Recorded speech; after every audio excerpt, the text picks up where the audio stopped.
Yes, ibihe byiza ndetse n'umunsi mwiza, nizere ko aho muri muguwe neza mu bice bitandukanye mugiye muherereyemo.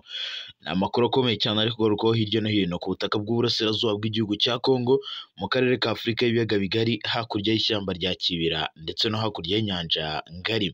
Ni amakuru ndi buze guhera muri teritwari ya Masisi muri Kivu y'Amajyaruguru. Imirwano yongeye kubura mu buryo bukomeye cyane, rwongeye kwambikana hagati ya M23 n'ingabo za leta ya Congo FARDC, FDLR ndetse n'abazalendo. Ni imirwano yabereye muri localité zitandukanye ndetse ibera mu bice bitandukanye kuva ku isaha y'isa 11 n'igicuku z'igitondo. Imirwano yari yongeye gufata indi ntera, ndaza kukubwira imirwano yabereye mu bice bitandukanye, cyane cyane ahitwa Kasopo, ahongeye kubisibanira mu buryo bukarishye. Ndaza kandi kukubwira n'andi makuru akomeye cyane magingo ya ngaya.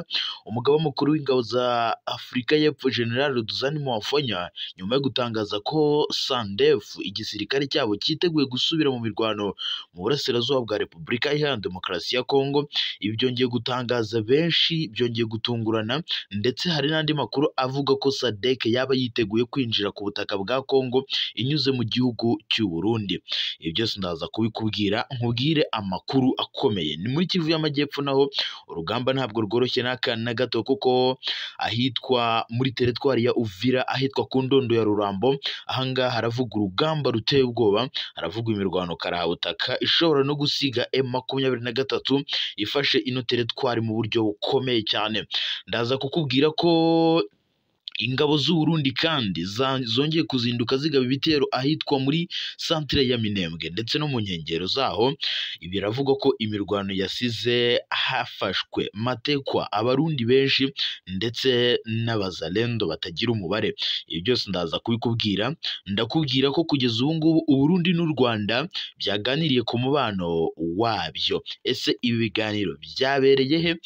Gusa amakuru ahari nuko mu gihe kitarambiranye u Rwanda na Repubulika y'u Burundi biriwe byasubiye uko bimeze, kuko abayobozi bo mu nzego nkuru z'igihugu, ab'iz'u Burundi ndetse n'iz'u Rwanda, bari bari mu nama cyangwa bari bari mu biganiro. Ni ibiganiro byabereye i Kigali mu Rwanda, aho rero ba perezida ba Sena b'ibihugu byombi aribo bari bari kuganira kuri ibi biganiro. Ni ibiganiro bishobora gutanga icyizere cy'uko umwuka mubi uri hagati y'ibihugu byombi ushobora kuba wavamo, ibihugu bikongera bikabana uko bibanye. Saho gusa ndibuze kuba ngarukira, ndaza kukubwira ko magingo ya ngaya perezida wa Leta Zunze Ubumwe za Amerika Donald Trump yavuze ko akwiriye ibihembo cyangwa akwiriye igihembo cyitiriwe Nobel kubera ibyo ari gukora hagati y'u Rwanda na Repubulika ya Demokarasi ya Congo mu kuba umuhuza mwiza, ndetse yanatangaje ko afite icyizere cy'uko ibi biganiro u Rwanda na Congo birimo bizagenda neza bigatanga umusaruro. Ndetse magingo yanga ibi biganiro biri kubera i Washington DC, Minisitiri w'Ububanyi n'Amahanga n'Ubutwererane w'u Rwanda Ambasaderi Olivier Nduhungirehe yavuze ko magingo yangaya ari ibiganiro bishobora kuba bizasiga u Rwanda na Congo byongeye kureba n'ijisho ryiza nta gihindutse. Ndakubwira n'uruzinduko rwa Muhozi hariya i Kinshasa kwa Tshisekedi. Ni uruzinduko rusa nkaho rwatunguranye, ariko hari amasezerano menshi yasinyiwemo mu buryo bukomeye cyane, kugeza n'aho Muhozi avuga ko Perezida Felix Antoine Tshisekedi ngo ari umugabo w'umwizerwa. Ese byaturutse kuki? Ibi byose ndaje mbikubwire.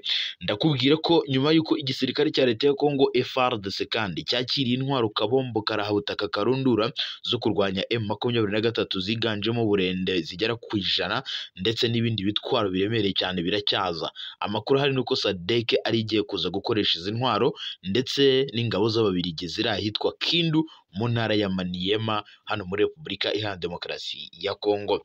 Ibyo byose ndaza kubivaho n'ubundi nambuke hakurya y'inyanja ngari, nkubwire ko Irani ndetse na Israeli nubwo bavuga ko bafite indege z'intambara, ariko hari igisirikare kimwe muri ibi bihugu gifite izi ndege mu buryo butajegajega. ese ni Iran cyangwa ni Israel? Ibyo sitaje mbikubwire. Ni nako kandi umugaba w'ikirenga wa Iran yitwa Ayatollah Al-Khamenei aravugwaho guhitana aravugwamo guhitamo abazavamo umusimbura we, cyangwa yamaze gutangaza ko ashaka gusimburwa. Ni nako kandi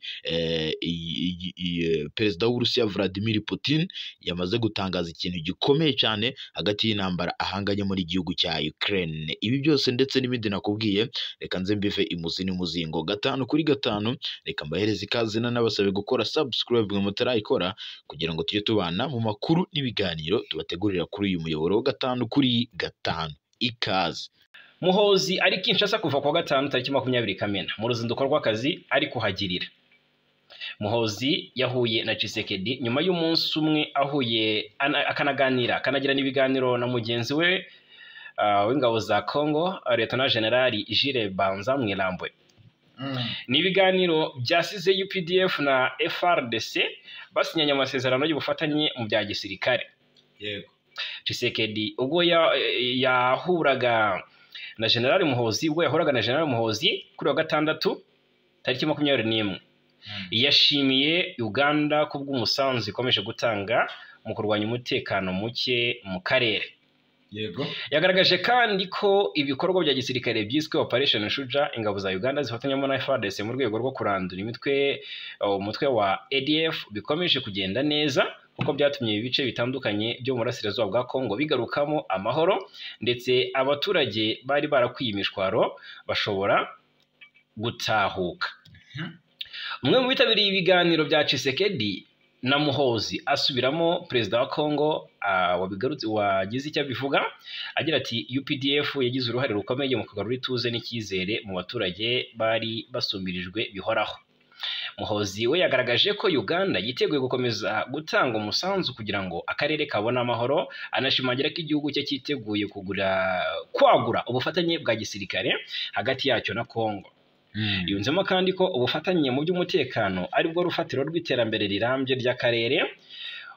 Mu by'ukuri kuva mu Gushyingo 2021 urabizi ko ingabo za Congo n'iza Uganda zifatanya muri Operation Shuja, ndetse zombi zivuga ko biriya bikorwa byagize uruhare mu gusenya ibirindiro byinshi bya ADF ndetse no kwica abenshi mu bahoze ari abarwanyi bayo barimo n'abayobozi bakuru. Ubwo rero imyanzuro yagiye ifatwa rero. Yego. Imyanzuro yagiye ifatwa, hasinywa amasezerano. Yego. Hasinywe amasezerano mashya y'ubufatanye. Deja ni n'amasezerano yasinywe kuwa gatanu. Muhoozi na Tshisekedi bahuye mu gihe amasezerano yari yasinye. Yego. Yego. Ubwo rero isinywa ry'aya masezerano ryabereye mu ruzinduko nyine Muhoozi yagiriye i Kinshasa. Rero FARDC hari icyo yabitangaje avuga ko uru ruzinduko rw'uriya General Muhoozi usanzwe ari umuhungu wa Perezida Museveni, akaba n'umugaba w'ingabo za Uganda, ngo ruri mu rwego rwo gushimangira ibikoranire hagati yayo na UPDF mu kurwanya uyu mutwe wa ADF. Yego. Mu nama yahuje Muhoozi na mugenzi we wa Congo Lieutenant General Jules Banza Mwilambwe, impande zombi zishimye umusaruro umaze kugerwaho mu bikorwa zifatanya, by'umwihariko iyo Operation Shuja nk'uko nabikubwiye. Yego. Magingo yanga rero ni ibikorwa byongeye kugaragara ko n'ubundi FARDC ndetse na UPDF bakwiye kugirana imikoranire, kuko uyu mutwe ubangamiye impande zombi. Ubangamiye Uganda, ubangamiye Repubulika ya Demokarasi ya Kongo. Abaturage bayo bicwa. Ejo twavuze abagera ku 500 bicwa na ADF, kuko magingo yangaya UPDF yagiye ikora ibikorwa by'ubugizi bwa nabi, kuko FARDC na UPDF aya masezerano basinye ashobora noneho kuba agiye kurandura uyu mutwe, kuko nyuma yo kwica abayobozi bakuru b'uyu mutwe hagiye gukurikiraho noneho kurandura no guhiga ibirindiro byabo, kuko mu Gushyingo Yego, mu Gushyingo 2021 nibwo igisirikare cya Uganda UPDF n'icya Congo byatangije ino Operation Shuja, bagaba ibitero kuri uyu mutwe mu buryo bukomeye, ndetse ingabo z'ibihugu byombi zashoboye no kwica benshi muri aba barwanyi ba ADF naro b'uyu mutwe rurwanya ubutegetsi bwa Uganda. Bivugwa ko abantu 1500 uyu mutwe wivuganye mu mwaka umwe, n'abantu benshi. Rero Uganda yararakaye, ivuga ko kandi mu bo yivuganye harimo abo mu bwoko bw'Abahema. Yego. Muhoozi avuga ko ubu bwoko rwose ari ubwoko akwiye kurwanirira. Ati rero ntabwo nakomeza kurebera ubu bugezi bwa nabi uburyo bwose bwakorwamo. Yego, ubwo rero ni ibyo ngibyo. Tunyaruke ku kibuga cy'imirwano turebera hamwe amakuru aturuka ku kibuga cy'imirwano yo aravuga iki? Ku kibuga cy'imirwano ndaduhereye muri teritwari ya Masisi. Magingo aya urugamba rwongeye kwambikana hagati ya M23 n'ingabo za leta ya Congo FARDC. Ni imirwano ikomeye yasakiranyije inyeshyamba z'umutwe wa M23 n'abarwanyi bo mu mitwe ya Wazalendo irwanya uruhande rwa leta ya Congo. Iyi ni imirwano yabereye ahitwa Kasopo ari muri teritwari ya Masisi muri Kivu y'Amajyaruguru. Ni imirwano rero yabaye mu ijoro ryakeye hagati y'isaha ku isaha saa 2 z'umugoroba ndetse n'isaha 7 z'ijoro. Urumva ni imirwano yamaze igihe kirekire.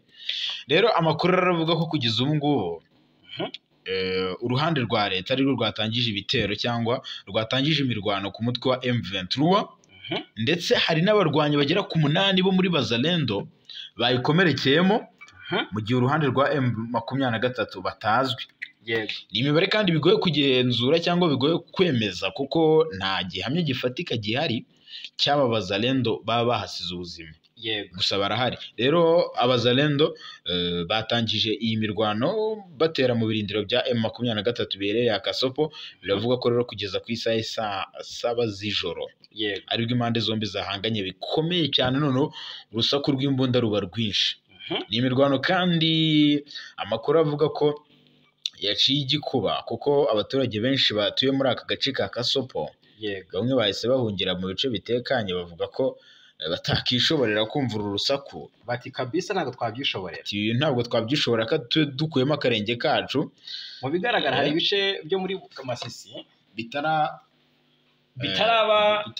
tombe M23 bidafite, hakirimo aba FDLR. Ngiye ntungurwa no kumva ko hari imirwano yabaye mu bice bya Kasopo, Rusamambo ku ruhande rwa Warikare cyangwa se urugabaniro rwa Masisi ndetse na Warikare. Biragaragara ko hari ibice abazalendo bakidegembyamo. Hari ibice nge nari nzi ko bitaragira gute, urumva nari nzi ko bitarafatwa ngo nkumva ko ari by'abazalendo barimo, ariko nge ndatungurwe numvise atariho bateye baturutse. Urumva ni ibice byinshi muri iyi teritwari ya Masisi. Reka turebe. Ariko iyi Masisi n'ubundi ntabwo yarekera kuberamo imirwano kugeza igihe centre ya Warikare izafatirwa. Ndetse na teritwari ya Warikare. Mu by'ukuri hari ibice, urumva iyo wumvise ngo Nyabyondo, ukumva ngo Gashebere, ukumva ngo Rwashi, hose n'ahandi muri izi nce M23 irahafite. Ako wumva ko hakunda kugabwa ibitero n'abazalendo. Ntumbwira ngo baturuka he. Urumva M23 ifite Busihe, ifite Gahanga, ifite Mitando, ifite Mitendere n'utundi duce dutandukanye two muri teritwari ya Masisi. Urumva ubwo rero ibi ni nk'impamvu nge navuga ko abazalendo bahungiye muri Warikare zone M23 akomeje kubashushubikana, naho iza kuhabirukana, uri kumva, ariko biza kurangira bahagarutse kubera ko M23 yasohotseyo igaruka mu rwego rwo kubaha ibiganiro. Urumva none wagira ngo byabaye intandaro cyangwa se byabahaye inzira zo kwinjira no mu bindi bice, bashinga ibirindiro. Bigaragara ko rwose basa nk'abatekanye. Nk'uyu mbwiye muri za Kibati hamaze iminsi hategurirwa ama operation yo gufata ibice bitandukanye n'ubundi birimo n'iyi centre Warikare, ukumva ngo hari abaturage bari gupfa, ntabwo ari M23 bagize ite iba yabishe. Urumva bigaragara ko haracyari abazalendo muri Warikare. Sinzi impamvu hari ubutabazi gutangwa buri gutinda mu bice byinshi. Bigaragara ko ari hamwe mu hantu abazalendo bafite imbaraga nyinshi. Ni hamwe mu hantu abazalendo, kuko burya urugamba rwabereye hano za Sake. Magingo yanga ntabwo abasirikare benshi ba FARDC ndetse n'abazalendo bose babasunikiye mu mujyi wa Goma. Hari abayobeje, donc hari abagiye ndavuga gute, hari abagiye bahunga bahungira mu bindi bice. M23 itarinjira kuko bivugwa ko niba barahungiye mu mashyamba, M23 yo ikinjira mu baturage. igastabiriza umutekano. Kuko yari M23 nayo yari iri gukora ibintu vuba ishaka gukuramo umujyi wa Goma, kuko ni ibintu byabaye mu minsi itageze no kuri 3. Rero ntabwo bari kuba sure ko bafunze detail y'umuzalendo cyangwa mu FDLR wese aho yahungiye. Yego, mu bigara kuko bagiye banakoramo imyambaro. Yego, impuzankano. Bigira abasivili. Haro bishoboka ko bongeye kwikoranya. Muri barikare hashobora kuba hari abaturage b'abasirikare binyeshyamba. So babura. Ubwo rero agace bivuga ko M23 uduce itarafata, urumva kuva ubwo afataga ibice byo muri Masisi byegera Warikare, bivuga ko rwose umujyi wa Pinga uri mu mboni za M23, ndetse Pinga inafite hari uduce M23 yagiye ifata tw'inkengero za Pinga, gusa ntabwo irafata ikibuga cy'indege aerodrome. Gusa agace kitwa Rukweti yego ntirafatwa. Harimo bibwe urumva, harimo Ndurumo na Mukengwa yose ikaba yo yaramaze gufatwa n'ingabo zuriya. Mukengwa yo bafite agace gato bibwe, ariko aho bibwe bigeze kuyifata bari batangije operation igana Kisangani. Ibiganiro bitangiye bayivamo. Uziko aha bibwe ni ibirometero 300 biba bisigaye kugira ngo ugere Kisangani. Yego, urumva rero bari batangiye n'ubundi aho bibwe. Ni urugendo n'ubundi rwerekeza Kisangani, kuko ibice baje kubivamo. Ariko ibyo bice kuba bitarafatwa nabyo ni impungenge zikomeye ku mutekano w'abaturage muri ibi bice. Kuko haracyarimo abazalendo. Rero M23 ikiri kurwana nacyo n'ubundi no gukuramo centre ya Warikare. N'ubundi bizahita bibaho uburyo bwo gukuramo ibi bice byabibwe ndetse n'ibyo bice batubwiraga. Hanyuma indi nkuru muri Kivu y'Amajyepfo, tunyarukira muri Kivu y'Amajyepfo turebe naho uko ibintu byifashe. Yego, ingabo z'u Burundi ku munsi w'ejo zazindutse zigaba ibitero simusiga mu nkengero ya centre ya Minembwe. Ni nyuma rero yo hatangajwe amakuru yagiye atangazwa ku wa gatanu avuga ko none bari bongeye kugaba ibitero mu majyepfo ashyira uburengerazuba bwa komine ya Minembwe. Ndetse amakuru aranavuga ko ku munsi w'ejo bagabye ibitero simusiga bagaba ibitero karhabutaka, ariko birangira M23 basubije inyuma. Na makuru rero agaragaza ko ibi bitero ihuriro ry'ingabo za leta ya Congo FARDC babigabye mu gitondo cyo kuwa gatandatu tariki ya 21 Kamena 2025. Bagaba ibitero ahitwa Irango ndetse n'ahitwa kwa Viateur, ahazwi nko kwa Nyaruhinga. Aha mwirango, iri rango ryitegeye ahitwa Gakenge n'ahitwa Buhindigiri. Yego, n'ahitwa Miko. Rero amakuru aravuga ko kugeza ubu ngubu Mayi ndetse n'ingabo z'u Burundi n'imitwe ya Wazalendo ndetse na FDLR ngaribo batangije ibitero. Gusa amakuru aravuga ko ibitero babikubitiwemo ahitwa kwa Viateur. Aha bahakubitiwe mu buryo bukaze, ndetse magingo ngaya bateye baturutse ahitwa kwa Mulima nyuma yuko bari bambutse ahitwa Mukoko baza gutera hano Nyaruhinga. Kugeza ubu ngubu rero ihangana iry'impande zombi ryamaze umwanya muto, gusa humvikana mu rusaku rw'imbunda zikaze. Kimwe cyo rero amakuru aravuga ko ingabo z'u Burundi arizo ngo zihedinze uru rugamba, nizo ziyoboye kabisa, kuko bari gutera baturutse ahitwa mu Bibogobogo bahashinze ibirindiro n'imizi. Ndetse bari no kwerekeza mu bice bitandukanye biri kugenzurwa na M23 na twirwana, noneho bagasubizwa inyuma nta kabuza. Rero kugeza ubu ngubu ibi bitero n'ubundi nubwo bikomeje kugenda bisubizwa inyuma, ariko ingabo z'u Burundi zifite ubwoba bw'uko teritwari ya Uvira ibaye ivuyemo batarava muri ibi bice bashobora kuzafata ko nk'imfungwa z'intambara. Muri Kivu y'Amajyepfo ubwo ni ibitero by'ingabo z'u Burundi. Ariko kandi no ku wa gatanu hari hazindutse imirwano. Haravuga ngo igitero cyazindutse ngo amakuru donc iri mu Minembwe. Yego, biravuga ko ngo hari igitero ngo cyaje ngo giturutse ahitwa kwa Mulima, ni muri teritwari ya Fizi. Hagenzurwa n'ihuriro ry'ingabo za Kongo, urumva. None ngo icyo gitero ngo cyari simusiga.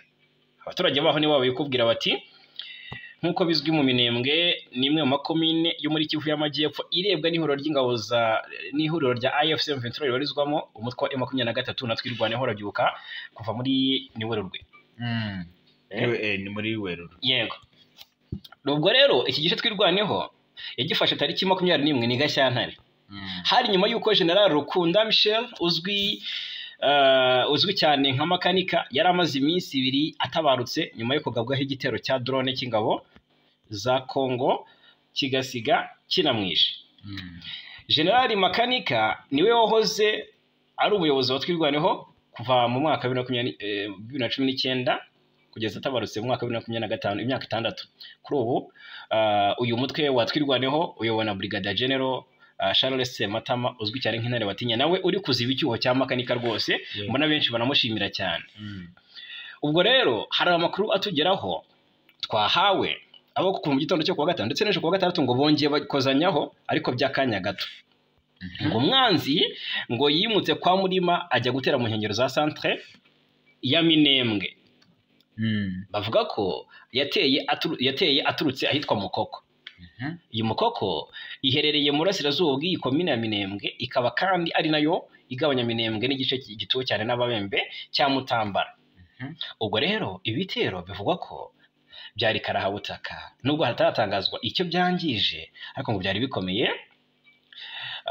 Byaje bikurikira ikindi uruhande rwa leta rwagabye ku wa 4 ahitwa Rugezi n'ahitwa Nyaruhinga nyine. Nawe ngira ngo yego nahakubwiraga hano kwa Nyaruhinga n'ubundi niho bateye baturutse. Gusa hari amakuru avuga ko FARDC uranga itakirwana, yego yaracitse intege ahubwo kabisa ngo yafashe imbunda ziremereye n'amasasu. Ibi ingabo z'u Burundi gusa na Wazalendo ndetse na FDLR ngo nibabage bifashe, urumva n'abacancuro ni nk'abacancuro bati niyo mwahasiga ubuzima, urumva. Ubwo rero nta kintu birata. FARDC yo yarabatereranye, ntujye wumva ngo bakozanyijeho, ngo FARDC yakozanyijeho n'Abazalendo. Buriya Abazalendo ntibumva neza ntibumva neza FARDC, babita ibipupe. Ati n'ubundi mwebwe nta n'icyo mudufasha kuruga, mwe muri ibiki ubundi ariko turwanira igihugu, mwe icyo mukora ni ukubona imishahara yanyu kandi mukayibonera igihe. Ibyo rero ntabwo ari byo. Uburundi rero n'u Rwanda byaganiriye ku mubano wabyo. Ibi bivuze iki ubu? Reka tuze tubyinjiremo ariko duhere i Washington. Hari kuvugwa iki? Washington hari kuvugwa iki? Haravugwa ko tariki 27 irategerejwe n'amatsiko menshi. Ese bizatanga iki? Uwitwa Trump urumva aravuga ati ngiye nkwiye igihembo cyitiriwe Nobel kubera ibyo nakoreye u Rwanda na Repubulika Iharanira Demokarasi ya Congo. Aya magambo yatumye abantu benshi baza batese koko basubiza amaso inyuma basanga koko hari ibyagiye bikorwa. Ubutumwa yanditse ku rubuga rwa Truth Social avuga ko we n'umunyamabanga wa Leta Zunze Ubumwe za Amerika ushinzwe ububanyi n'amahanga ariwe Marco Rubio ngo bashoboye kugera ku masezerano y'amahoro hagati y'ibihugu byombi by'abaturanyi. Urumva ahubwo akanabyishimiye cyane. Urabizi hari amasezerano yemeranyijwe, urumva, hagati n'abatekinisiye, yego n'abatekinisiye b'u Rwanda n'aba Congo. Mbona bashyize umukono ku masezerano abanziriza ay'abaminisitiri bazashyiraho umukono. Yego, Perezida wa Leta Zunze Ubumwe za Amerika rero Donald Trump yatangaje ko ngo hari intambwe ishimishije yatewe mu rugendo ruganisha u Rwanda na Congo ku mahoro, ku gusinya amasezerano y'amahoro mu minsi mike iri imbere. Ku 18 Kamena 2025 nibwo itsinda ry'impuguke hagati ya Congo n'u Rwanda byasoje ibiganiro by'iminsi 3 byaberaga muri Amerika, byasize impande zombi zemeranyije ku ngingo ngari zigize amasezerano y'amahoro. Ku 27 Kamena i Washington DC, ba minisitiri b'ububanyi n'amahanga b'ibihugu byombi bazasinya banemeze amasezerano y'amahoro. Nyuma ku itariki itaramenyekana abakuru b'ibihugu bazahura. Tshisekedi ndetse na Perezida Kagame bazahura baganire ku bijyanye n'amahoro n'ubundi ndetse n'ibyisinywa by'aya masezerano yose bazabiganiraho nyuma y'abaminisitiri b'ububanyi n'amahanga ubwo bazaba basinye aya masezerano, ndetse bazareba n'ibijyanye n'ubukungu mu karere k'ibiyaga bigari birumvikana. Perezida Trump rero yabwiye abanyamakuru ko igihugu cye gitewe ishema no kuba hari intambwe ishimishije yatewe muri uru rugendo rw'amasezerano y'amahoro. Ati tuzasinya hanyuma duhagarike intambara.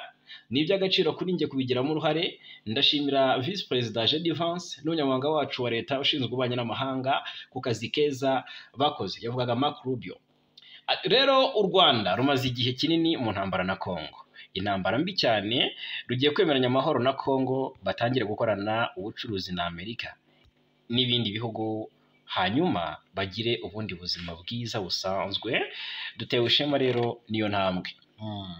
Trump avuga ko yabikoze no hagati y'Ubuhinde na Pakistan ejo bundi. Yego, kandi ko mu minsi mike ishize igihugu cye kiza ngo mu minsi mike mu minsi mike iri imbere ngo igihugu cye kiraza gutangira kugirana amasezerano y'ubucuruzi n'Ubuhinde hamwe na Pakistani, agira ati ni ibintu byiza. Avuga ko rero iyo ntambwe yanatewe hagati ya Kosovo na Serbia, ibihugu bimaze igihe kinini birwana, agira ati ubu dufite ibindi bikomeye nk'Uburusiya na Ukraine, bigaragara ko rwose naho hari intambwe iri guterwa. Ati dufite Israel, ati nta muntu uzi ibi aho bigana, ati tuzabimenya neza mu gihe gito.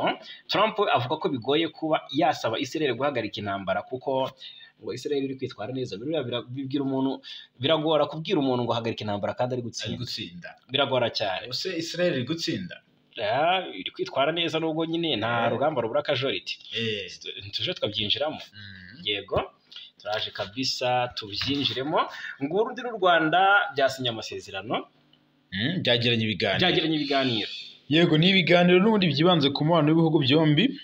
Abayobozi bo mu nzego z'ibihugu byombi bagiriye uruzinduko. Abo Burundi nibo bagiriye uruzinduko rw'akazi mu Rwanda, bagirana ibiganiro n'ab'u Rwanda n'ubundi. Ni amakuru yatangajwe n'u Burundi agaragaza ko perezida wa Sena y'igihugu cy'u Burundi yakiriwe neza i Kigali mu Rwanda mu gitondo cyo ku wa gatanu tariki ya 20/2025. Nk'uko ari amakuru abivuga, uyu muyobozi waturutse i Burundi yakiriwe neza na mugenzi we w'u Rwanda witwa Dr Francis Xavier Karinda uyoboye Sena y'igihugu cy'u Rwanda. Baganira rero ku kuzahura umubano cyangwa kongera kugirana ubwiyunge. Nk'uko rero Sena y'u Burundi yabyanditse, yagize iti perezida wa Sena Honorable Sinzihagera Emmanuel yahuye na mugenzi we w'u Rwanda Sinzohagera Emmanuel. Ati yahuye na mugenzi we w'u Rwanda Dr Francis Xavier. Ati rwose rwari uruzinduko, yari ari kumwe na Vice Perezida w'u Burundi. Ati bari kumwe muri uruzinduko rw'icyubahiro. Magingo yanga rero inyandiko z'u Burundi zikomeza zivuga ko ibiganiro byabo byanagarutse ku ruhare rw'izi nzego zombi mu kuzahura umubano hagati y'ibihugu byombi. Ni ibyatangajwe na Sena y'u Rwanda, kandi nayo yatangaje ko kabisa ngo hakwiriye ibiganiro byo ku rwego rwo hejuru kugira ngo umwuka mubi uri hagati y'ibihugu byombi wongere ucubwe cyangwa uhagarare. Rero umubano w'u Rwanda n'u Burundi wazambye mu gihe cy'amakimbirane yabaye muri 2022, kuko wajemo agatotsi mu mpera za 2024. Ariko kandi imbere yaho umutekano wari wifashe neza ndetse n'umubano, ariko biza kuba imbarutso y'ibyabaye muri 2015 n'ubundi bigira ingaruka ku mubano w'u Rwanda kubera iby'igihugu cya Congo. Burundi bashinjaga u Rwanda bwo gushyigikira umutwe wa Red Tabara urwanya ubutegetsi bw'u Burundi, mu gihe u Rwanda nabwo rwashinjaga gukorana bya hafi n'umutwe w'iterabwoba FDLR urimo basize bakoze jenoside yakorewe abatutsi mu Rwanda 1994 mu burasirazuba bwa Congo. Yes, reka twambuka Afurika turebe hamwe amakuru ari kuvugwa ku ntambara ya Ukraine ndetse na Iran. Bivuga ko abasirikare bakuru 15 barishwe. Wamenye se arabura uruhe ruhande? Reka turebe hamwe amakuru agezweho muri intambara ya Israel na Iran. Ni amakuru akomeye cyane, isi yose yahagurutse. Intambara ihanganishije Iran na Israel irakomeye. Israel iyi minsi 10 ubwo se 11 ni 10 ni iminsi 10 yihiritse rwose. Rero igeze ku munsi wa 10. Buri ruhande rurarasa ibisasu biremereye rutitaye ku ngaruka. Israel irebwa ko mu bitero byagabwe mu gitondo cyo kwa gatandatu ngo hicemo umusirikare mukuru mu ngabo za Iran Revolutionary Guard Corps witwa Amin Pur Jodki.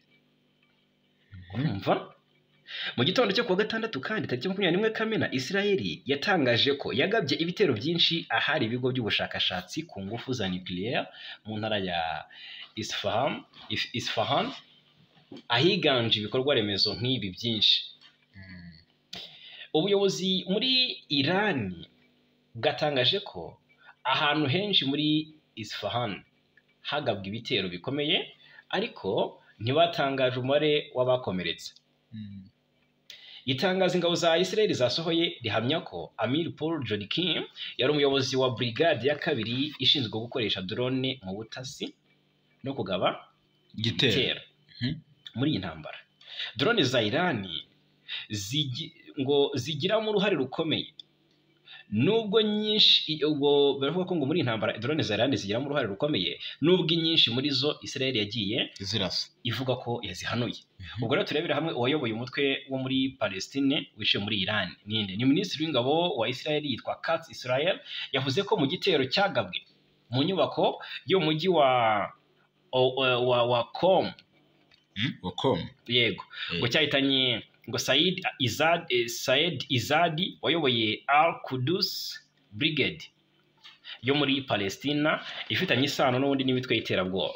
Avuga ko yatanze inkunga n'intwaro kuri Hamas mbere y'ubwicanyi bwakozwe ku ya 7 Ukwakira. Urupfu rwa Izadi ni intambwe ikomeye itewe ku butasi n'ingabo zirwanira mu kirere. Ni ubutabera kubishwe n'abashimuswe. Ubwo rero ukuboko kwa Isiraheli ngo kuzagera ku banzi bayo bose. Ibitero bya Isiraheli rero byahitanye batanu. Ubwo reka nabyo turebe ni ahantu ni hehe byabereye. Aha ngo abantu baguye mu bitero Isiraheli yagabye mu mujyi wa ngo Koramabad. Urumva?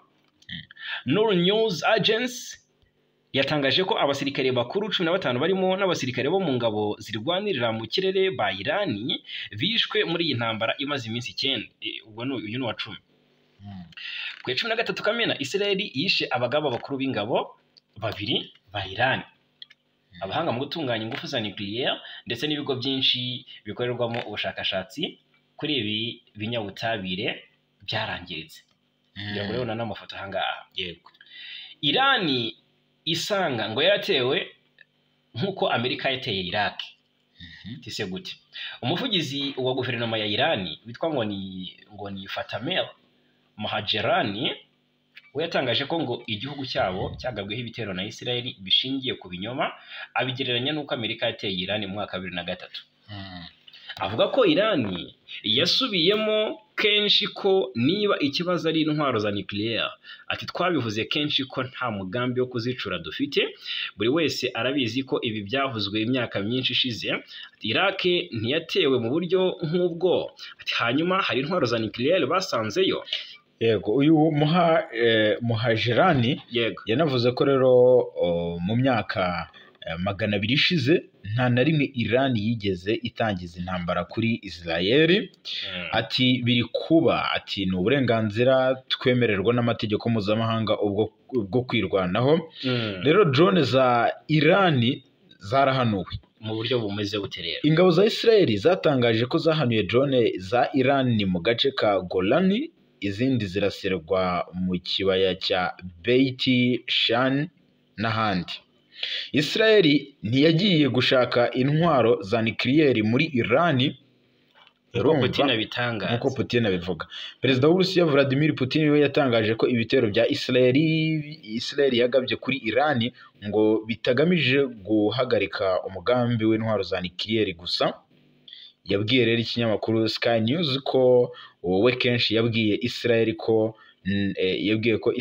ko Irani nta mugambi wo gukora no gutunga intwaro za nucleaire ifite.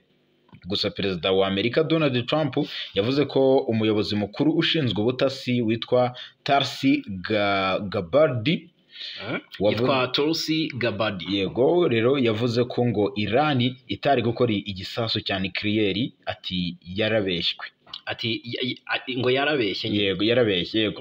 Minisitiri w'ububanyi n'amahanga wa Iran witwa Abbas Araghchi yavuze ko rero gahunda y'ingufu za nucleaire ya Iran igamije amahoro ndetse ko yiteguye ibiganiro mu gihe Israel yahagarika ibitero kuri Iran. Iran yahungishije rero ibikoresho byerekeye ingufu za nucleaire. Ibi bikoresho bya Iran rero yateguraga gukora n'ubundi izi ntwaro. Yego, inzobere mu bijyanye n'ibya gisirikare nk'ikigo gikora ubushakashatsi ku ntambara ya ISIW hamwe na Critical Threat Project cyangwa CTP byatangaje ko rero umwe mu bayobozi bakuru ba IRGC yavuze ko ibikoresho byifashishwa muri porogaramu y'ingufu za nucleaire byimuriwe ahandi kugira ngo bizatangizwe cyangwa bitazangizwa. Ibi bigo rero bivuga ko kubyimura byatuma Israel na Amerika bigorwa no kubisenya. Biti iyo mvugo isa nishaka kwereka abo mu burengerazuba bw'isi ko kurimbura ibijyanye n'ingufu za nucleaire muri Iran bizasaba imbaraga nyinshi bigoye, bityo ko bakwiye kujya mu biganiro na Iran. CNN yanditse ko abayobozi ba Iran basanga iyi ntambara yahagarara mu munota umwe mu gihe Perezida Trump yabwira ubutegetsi bwa Israel ko ngo bareke kugaba ibitero.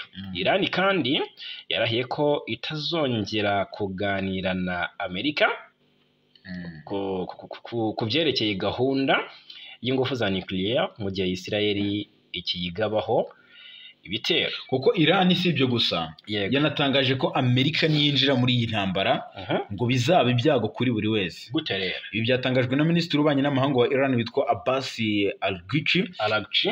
Yatangaje ko rero ngo badateze kujya mu biganiro na Amerika mu gihe Israel ikirasa ibisasu biremereye cyane mu gihugu cyabo, ndetse Amerika ngiramutse yinjiye muri iyi ntambara byaba bigoye cyangwa byaba ari ibintu bikomeye kuri buri wese.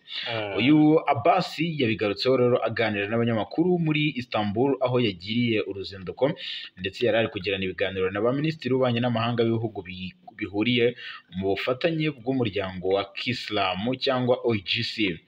Ati ni ibintu bitumvikana, ati nta gihe Amerika ishobora kuzajya gufasha Israel nkaho itari mu ntambara, ati natwe tuzayigabaho ibitero mu buryo bukomeye. Yavuze ko rero Amerika niramuka yinjiye muri iyi ntambara ngo bizaba bibi kuri buri wese, asaba ubushotoranyi bwa Israel guhagarara ndetse bagasubira mu nzira y'ibiganiro. Uyu Abbas yagiye Istanbul avuye i Geneve, aho yagiye rero ku itariki 20 Kamena 2025 agirana ibiganiro na bagenzi be bo mu Bwongereza, Ubufaransa, barebera hamwe uko intambara barimo yarangira. Ubwo rero Israel yo yahize kurimbura ubutegetsi bwa Iran. Ibintu bikomeje gufata indi ntera hagati y'ibihugu byombi, nyuma y'uko ibihugu byose nyine bikomeje kwigamba ko bishaka gutanga isomo rishobora guhindura amateka y'isi. Rero maginga ya ibihugu byombi bwanasanze imfura bikomeje kumishanyaho ibisasu karundura karabutaka bimaze kwangiza ibitagira ingano, kuva ku bikorwa remezo bya gisirikare n'ibya gisivile kugera ku rupfu rw'abaturage, tutibagiwe inkomere. Rero intambara irarushaho gukaza umurego, ariko se ibi bizaganisha he? Abantu bacu batanga ibitekerezo. Ese Amerika irinjira mu ntambara mu gihe cyavuba nk'uko Iran ivuga iti rwose Amerika nibyinjiramo biraba birebire? Bizagira ingaruka kuri buri wese. Ese Amerika irinjira mu ntambara mu gihe cyavuba, ese byatanga uwuhe musaruro? Birakomeye intambara ya Iran na Israel. Yego. Hanyuma rero reka turebere hamwe noneho bari kurwana, ariko ese hasi ku butaka bimeze bite? Hejuru mu kirere ho byifashe bite? Turebe ese ninde ufite indege z'intambara zikomeye hagati y'ibihugu byombi. Kuko ushobora kugira abasirikare benshi batojwe neza kandi bafite ubushake, ariko iyo udafite intwaro zigezweho nabyo biragorana cyane. Magingo yanga rero hashingiwe ku miterere y'intambara zigezweho. Yego, magingo rero ushobora kugira abasirikare benshi batojwe neza kandi bafite ubushake, ariko iyo udafite intwaro zigezweho burya biragorana cyane. Ubwo urabyumvikanaho nayo. Rero Iran na Israel ngo biri gutegura intambara, urumva biri mu ntambara noneho ngo ariko ngo ntagira atangira. Uruhande ruri kwitegura kuyishyira ku rundi rwego. Ibikoresho rero birimo n'indege za gisirikare biri mu bya mbere rero biri mu ziri mu za mbere, indege z'intambara ziri mu za mbere ku isi nizo ziri kwifashishwa muri iyi ntambara. Duhereye rero ku bijyanye n'izi ndege z'intambara, Israel ni kimwe mu bihugu bifite izi ndege za gisirikare ziri mu zigezweho ku rwego rw'isi. Iki gisirikare rero kibarirwa nibura kibarirwa indege 600 zirimo 40% zigezweho zikoreshwa muri iyi ntambara. Nka data izo zirimo nka F-15, F-16 na F-35 z'abanyamerika, zikaba zimwe mu ndege zifite ikoranabuhanga rihambaye ku isi. Urumva? By'umwihariko nk'indege za F-35 nizo Israel yakoresheje mu bitero karundura karabutaka iherutse kugaba kuri Irani, ari nabyo byatangiye iyi ntambara. Ku rundi ruhande Bwana Sanzimfura, ni kimwe mu bihugu bifite indege z'intambara zishaje mu burasirazuba bwo hagati.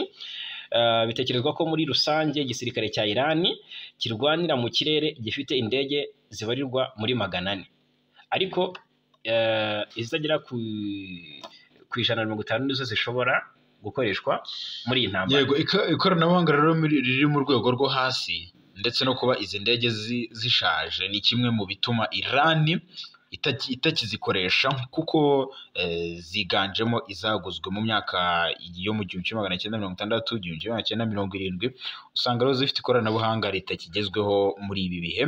Izo ndege rero za Iran zirimo nka F-4 y'abanyamerika cyangwa MiG-29, ni MiG cyangwa MiG-29 na Su-22 na Su-22 z'Abarusiya, ari nazo rero ndege wavuga ko ari nshya mu bubiko bw'indege za Iran, nubwo nazo zigifite ikoranabuhanga zo mu myaka cyangwa ikoranabuhanga yo mu myaka 1980 ndetse na 90. Rero muri 2022 byavuzwe ko Iran yohereje abapilote bayo kwiga gutwara izi ndege zigezweho zizwi nka Su-35 zikorwa n'uruganda rwa Sukhoi. Izi ni zimwe rero mu ndege zigezweho ku rwego rw'isi zikorwa n'Abarusiya. Gusa iyo bigeze ku bijyanye na misile, Irani iragerageza kwihagararaho, ko igihugu kibarirwa nk'icya mbere gifite misile nyinshi mu burasirazuba bwo hagati, zibarirwa mu bihumbi 40. Uretse ko iyi mibare itemejwe n'iki gihugu ubwacyo, gusa babitangaje baba bakoze ubushakashatsi. Ku rundi ruhande, nyinshi muri izi misile ntabwo zifite ubushobozi bwo guhangana na radari cyangwa se ubundi bwirinzi bw'ibihugu nka Israel. Iki gihugu cyatangaje ko cyakoze misile zishobora kugenda ku muvuduko uruta uw'ijwi, ibituma radari za Israel zishobora gupfa kuzibona. Zimwe muri izi zidashobora gupfa kuzibona. Yego, ubwo rero zimwe muri izi misile ngo zishobora kugenda byibuze ibirometero 3000. Imwe muri iyi misile rero za Iran zizwi cyane ni yitwa Fatah-1, yashyizwe hanze rero muri 2023, ikaba ishobora gukoreshwa mu kurasa intwaro za kirimbuzi. Iyi ntwaro ni imwe rero mu nziza ziri ku isi, aho ishobora kugendera ku muvuduko uruta uw'ijwi inshuro 13 zose. Amakuru rero avuga ko iyi ntwaro ishobora kuba yarakoreshejwe bwa mbere mu kugaba igitero kuri Israel mu mwaka ushize wa 2021. Yego, Irani kandi ifite misile nshya izwi nka Haj Qasem, yitiriwe General Qasem Soleimani wishwe na Amerika, akaba ari umwe mu basirikare bakomeye ba Iran. Iyi misile yashyizwe hanze muri Gicurasi uyu mwaka, iminsi mike mbere y'uko iki gihugu gitana mu mitwe na Israel. Ni misile rero idasanzwe kuko ishobora no gutwara intwaro za kirimbuzi. Iyo rero ngo yoherejwe ibanza kwinjira mu isanzure nk'uko bigenda ku zindi misile zigezweho, ikagaruka mu kirere cy'isi igendera ku muvuduko uruta uw'ijwi inshuro 12, ikagera rero aho yateganyirijwe kurasa iri kugendera ku muvuduko uruta uw'ijwi inshuro zigera kuri 5. Amakuru rero avuga ko iyi misile nta bwirinzi bufite ubushobozi bwo kwihagarika cyangwa kwikumira, ndetse ngo iri mu zikoreshwa na Iran ishaka kurasa kuri Israel mu ntambara ikomeje guhuza ibihugu byombi. Israel nayo ntabwo ari agafu k'imvugo rimwe Bwana Jarimura, kuko ifite misile 700 zizwi nka Predator, Hawk n'indi izwi nka Jericho.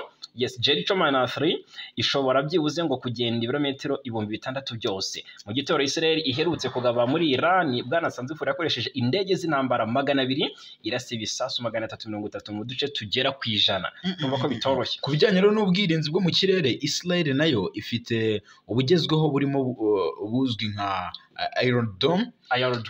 Ikaba rero iri no gukoreshwa ubwo ubu bwirinzi yabuhawe na Leta Zunze Ubumwe za Amerika bugera kuri 4 bwifashisha muri ino minsi.